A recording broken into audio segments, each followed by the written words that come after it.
In Venezuela, a report revealed by the United States gives account of an attempt to overthrow the government of Nicolás Maduro Moros after supposed humanitarian aid sent in 2019, which did not respond to technical analysis of real needs. The COVID-19 death toll in Brazil has surpassed 400,000.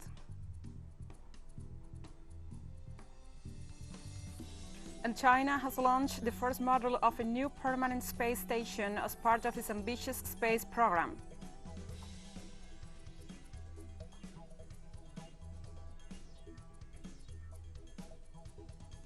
From the headquarters of TeleSUR English in Havana, Cuba, this is From the South. I'm Gladys Quesada. Supposed humanitarian aid for Venezuela was used as means to exert pressure on President Nicolás Maduro to step down, as recognized in an audit report by the Office of Inspector General of the U.S. Agency for International Development. The report refers to the alleged humanitarian aid that extreme sectors of the opposition, led by self-proclaimed President Juan Guaidó, used an attempt to force their way into Venezuela from Colombia in 2019, in what formed part of a massive media show that sought to rally international pressure against the legitimate Venezuelan government. In the report, the agency questions whether the aid was actually a coup attempt rather than aimed at really helping Venezuelans. The report noticed that the aid did not enter Venezuela as was the supposed objective, but was distributed in Colombia or shipped to Somalia. As the title of the report recognizes, U.S. aid actually played a role in fraud in its supposed response to humanitarian needs in Venezuela.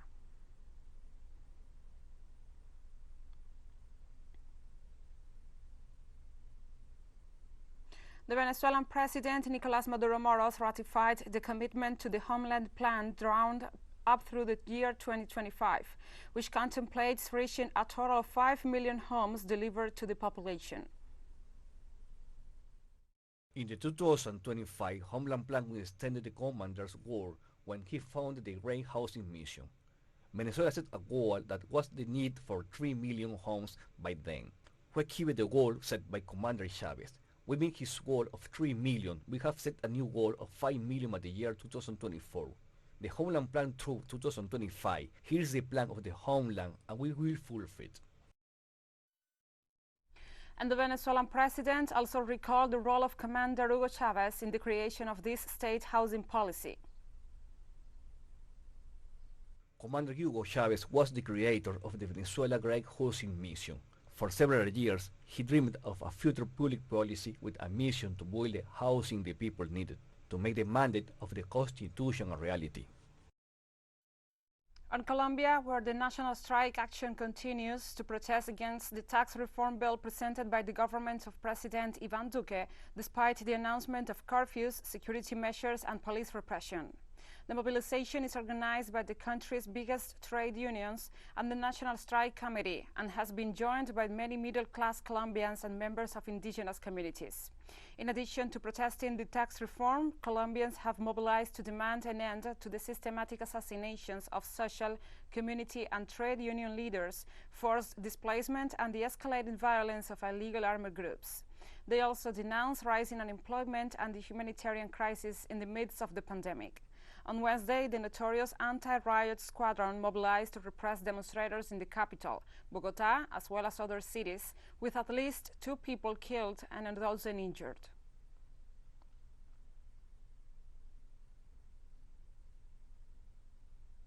In Colombia, National Officer of the Central Union of Workers, Fabio Arias, stressed that the protests will continue, and despite a government ban, workers will mobilize on May Day.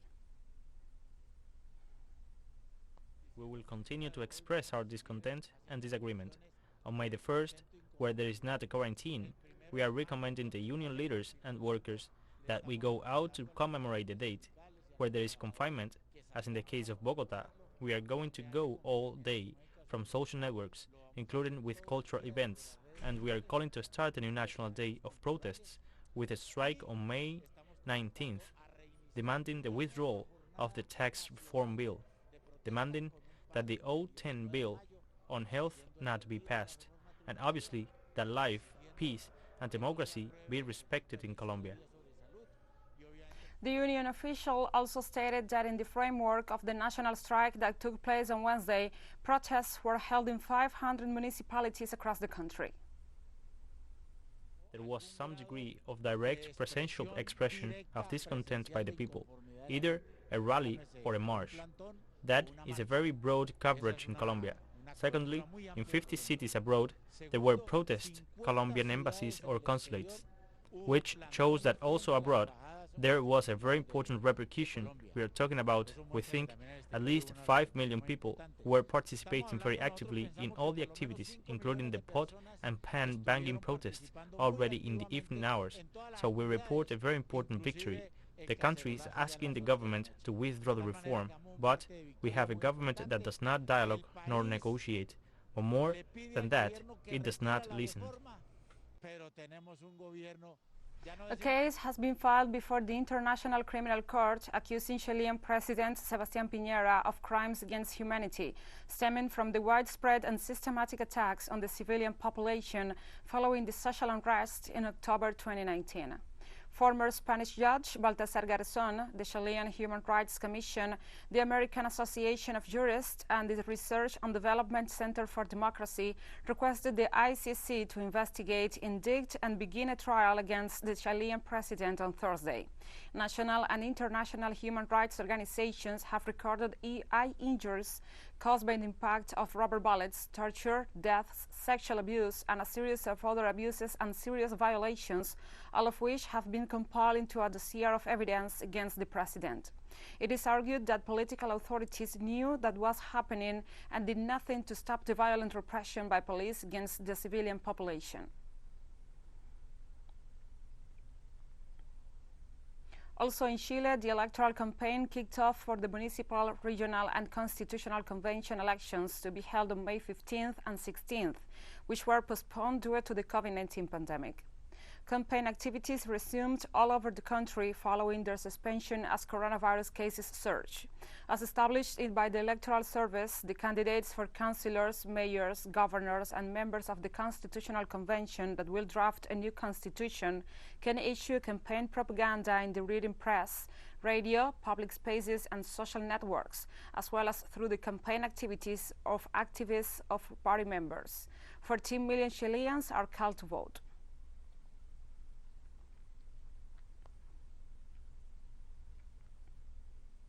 An alert has been issued in St. Vincent and the Grenadines due to heavy rains that are causing floods and mudslides. This Thursday, heavy rains and thunderstorms lashed several areas of the country, posing new dangers to the population already impacted by the recent eruptions of La Soufrière volcano. The Met Office informed that mud flow containing a mixture of rocks, volcanic ash, and vegetation pose risk. Experts warn that this material has a dense consistency and could cause serious damage to rivers and valleys. According to experts, torrential rains are expected to continue.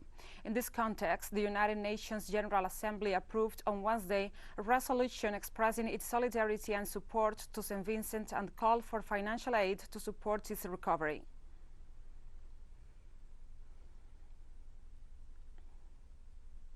In Cuba, since the sugar harvest season began in November, the Boris Luis Santa Coloma sugar mill in the small Cuban province of Mayabeque has been shut down intermittently due to a lack of fuel because of the United States blockade on the island. Cuban authorities have noted that criminal U.S. measures are dramatically affecting the country's sugar industry, threatening the possibility that it will fall short of the proposed target of 1.2 million tons this year. Since we have not received the resources, we started to harvest this sugarcane field, and we must do it in 3 days or 72 hours. We started late because we were stopped for lack of fuel. Today, we are at standstill. The plant where we stockpile is at standstill. Within the industry, as you can see, there is a big technological obsolescence that starts from the scale. The entire area of milling, the evaporation system, the boiler house, centrifuge, this part of the steam generation and the electric plant too. We had stopped producing approximately almost 700,000 tons of sugar from 2017 to last year, when we produced 1.2 million tons. Multiply that loss by current prices. Due to We'll take a short break now, follow us in social media, and join us again after this.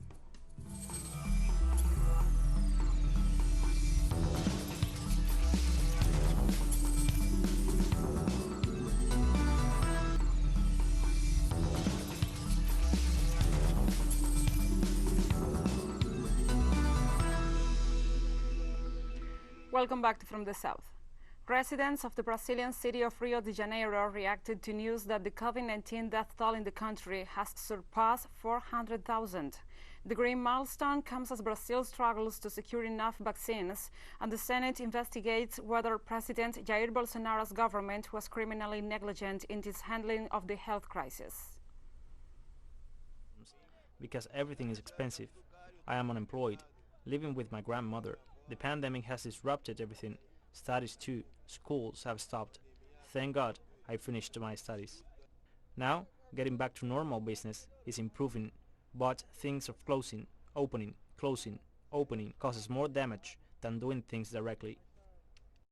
Bolivia, the Ministry of Health and Sports, in alliance with public universities, launched a pilot mass vaccination plan in the cities of La Paz and El Alto to immunize people aged over 60. President Luis Arce, as well as the Minister of Health and Sports and the deans of the universities of La Paz and El Alto, as well as the country representative of the Pan American Health Organization, attended the launch of the program. President Arce announced the arrival of a new batch of vaccines to the country and also highlighted the importance of the pilot plan, since it will measure the country's response capacity and help improve the mass vaccination campaign in the immediate future. The pilot was carried out in more than 8 strategic vaccination points in facilities of the 2 universities, which received dozens of elderly people with or without underlying medical conditions. The pilot scheme will last 5 days, administering approximately 800 vaccine doses per day.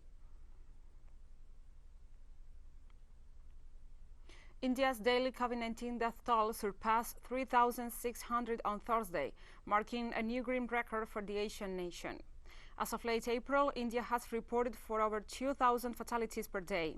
In many Indian cities, the hospital bed occupancy rate is too high to cope with new admissions of COVID-19 patients, and healthcare institutions are facing severe shortages of oxygen and medical supplies.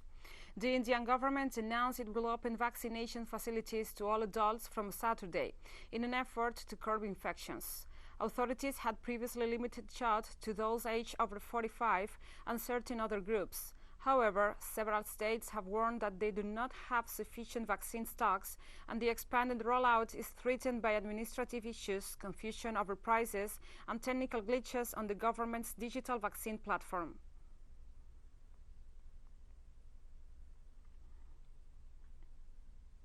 And as an attempt to alleviate India's severe health crisis, Russia sent emergency humanitarian aid. Aircraft carrying over 22 tons of medical materials, including 20 pieces of equipment for oxygen support, 75 artificial lung ventilation devices, 150 medical monitors, and 200,000 packages of drugs for treatments against COVID-19 landed at the Indira Gandhi International Airport.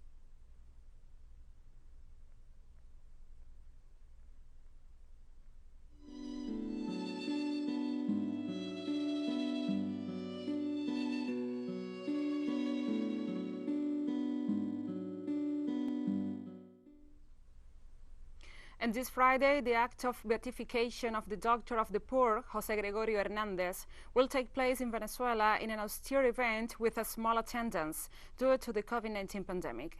Let's take a look at what has led to this event.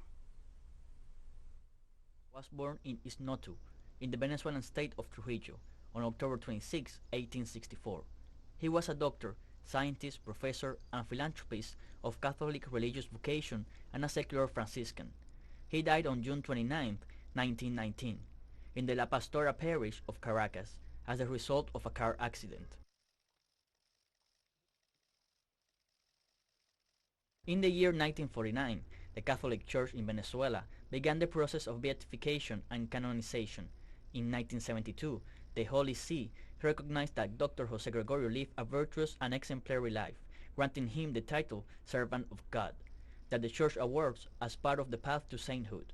After the process was initiated and the first cases were completed, The doctor was named venerable by Pope John Paul II on January 16, 1986. In January 2019, Cardinal Baltasar Porras delivered to the Congregation for the Causes of Saints at the Vatican in Rome the file that began the revision of the miracle. The case was of a girl named Yaxuri Solorzano, who was healed after being victim of a bullet wound in the head, and that the Catholic Church verified for the beatification of Dr. Jose Gregorio Hernandez, resulting in the approval of the decree that recognizes the miracle attributed to the venerable doctor by Pope Francis last June 18. In his lifetime, Dr. Jose Gregorio Hernandez was an example of faith, charity, kindness, service, love for humankind, humility, charisma, respect, and solidarity.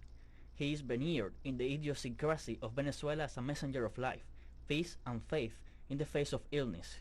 He is also recognized for his contributions to medicine, as a great teacher, and for his philanthropy. As for him, the most important thing was to assist the people and provide them with the necessary medical attention. It was decided that October 26, the date of the doctor's birth, will remain as the day of celebration within the Catholic religion for the Venezuelan saint. And the Pope Francis spoke out this Thursday against any foreign intervention in Venezuela in a message sent on the occasion of the beatification of Dr. Jose Gregorio Hernandez. The Pope called on Venezuelans to work towards reconciliation and unity in the face of difficulties and maintain faith and hope in the future. Francis likewise expressed a wish to visit the country. Dr. Jose Gregorio Hernandez was known as the doctor of the poor in Venezuela and has long been venerated like a saint, with miracles and improvements to people's health attributed to him. Through his studies in Paris, Berlin, Madrid, and New York, he became a renowned bacteriologist. He died in 1919 in Caracas following a car accident. So now, the faith and hope of the Venezuelan people. The beatification of Dr. Hernandez is a special blessing for Venezuela, and it invites us to a greater solidarity with each other to produce among all the response of the common good so needed for the country to revive, to be reborn after the pandemic with a spirit of reconciliation. And we have more news coming up after a final short break, so stay with us.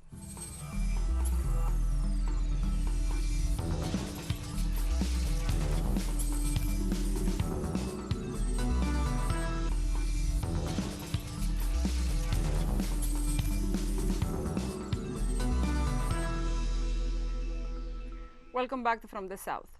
China has launched the first model of a new permanent space station as part of its ambitious space program. The car model of the station was sent into space on Thursday, initiating a series of key launch missions to aim to complete its construction by the end of the next year. According to a Chinese expert, a national space laboratory will be built in the space station, which will conduct hundreds of experiments in several fields. The only space station currently in orbit is the International Space Station, from which China is excluded. So far, China has sent two previous space stations into orbit, the Tiangong-1 and the Tiangong-2, which were trial stations of simple models that allow only relatively short stays by astronauts.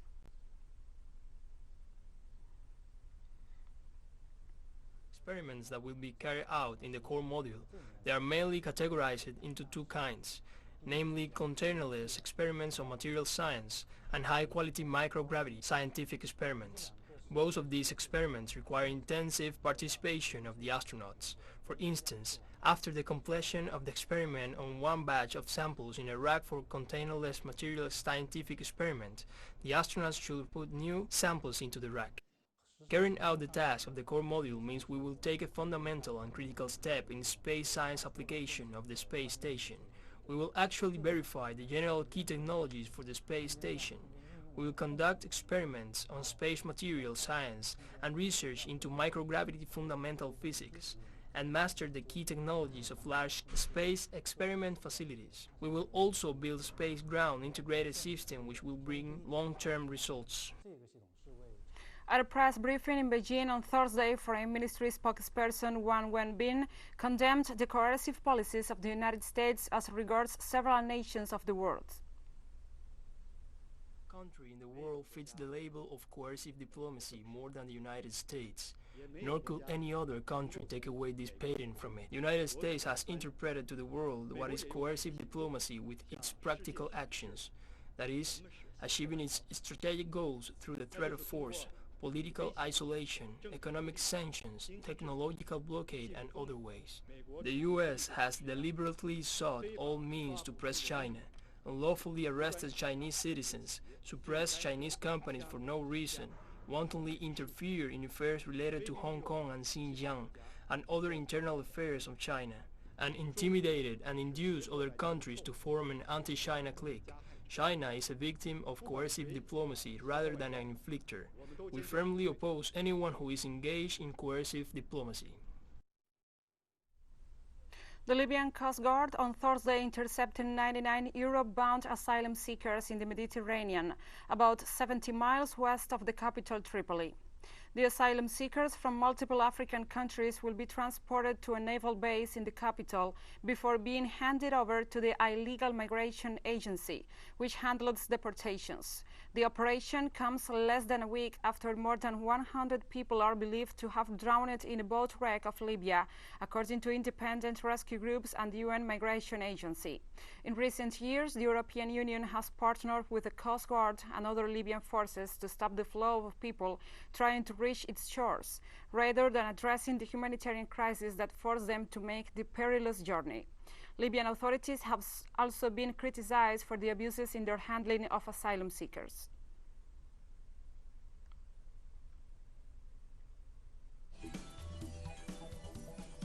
And we have come to the end of this news brief, but remember, you can find this and many other stories on the website at telesurenglish.net. And also, if you feel so inclined, please join us on social media. We are on Facebook, Twitter, Instagram, and Telegram. For TeleSUR English, I'm Gladys Quesada. Thank you for watching.